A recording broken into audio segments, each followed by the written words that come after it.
Hello everyone, welcome to my channel. তো আজকে এখন হঠাৎ করে আমি একটু যাচ্ছি ডক্টরের কাছে, কারণ আমার শরীরটা খুব খারাপ লাগছিল রাত থেকে। তাই তো ভাবলাম যে আজকে তো ব্লগ করা হবে না হয়তো, তো তাও স্টার্ট করে দিলাম ব্লগটা। জানি না আপলোড করব কি না, তো যাই হোক, তোমরা সঙ্গে থাকো। আর সকাল থেকে উঠে আমার রান্না বান্না সব কমপ্লিট। এখন বাজে বাজে 10টা। আর ভাবলাম তোমাদের সাথে শেয়ার করি সব কিছু, তো এটাও শেয়ার করি। তো যাই ডক্টরের কাছে, তারপর তো গিয়ে তোমাদেরকে দেখাচ্ছি কি কি করলাম আজকে সারাদিন। আমি হলাম একাই 100, কারণ আমার শরীর খারাপ, কিন্তু আমি একাই যাচ্ছি কারণ আমার সঙ্গে যাওয়ার মতো কেউ নেই গাইস। একটা ছেলে মানুষ থাকলে ভালো হয়, তো আমার তো দাদাও নেই বাড়িতে, তো কি করব, আমাকে যেতেই হবে কারণ মা বাবা এজ হয়েছে, বাড়িতেই থাকবে। তো লাইটস অফ করে আমি ঘরে তালা লাগিয়ে দিই, এখানে চোরের উৎপাত খুব হয়েছে।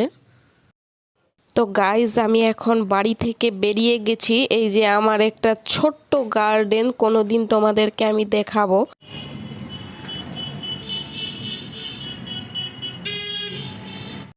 এখানে পৌঁছে দেখি যে প্রচণ্ড ভিড়। ভাগ্যিস আমি নামটা আগেই লিখিয়ে দিয়েছি ফোনে।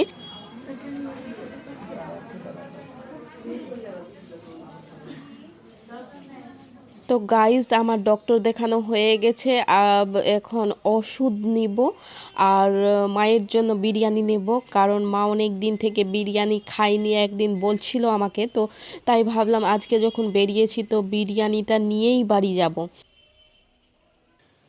তো আমার এখন সমস্ত কাজ হয়ে গেছে আর আমি এখন বাড়ি যাচ্ছি গাইজ। তো তোমাদের সাথে বাড়ি গিয়েই কথা বলবো। আজকে আমি প্রচণ্ড টায়ার্ড হয়ে গেছি। পৌঁছে গেছি বাড়ি, আর আমি এখন তাড়াতাড়ি ফ্রেশ হব, ফ্রেশ হয়ে খাবো কারণ প্রচণ্ড খিদে পেয়েছে, আর বিরিয়ানি দেখে তো আরও খিদে পেয়ে গেছে আমার। তো গাইজ তাড়াতাড়ি ফ্রেশ হয়ে গেছি, এবার আমার খাওয়ার পালা।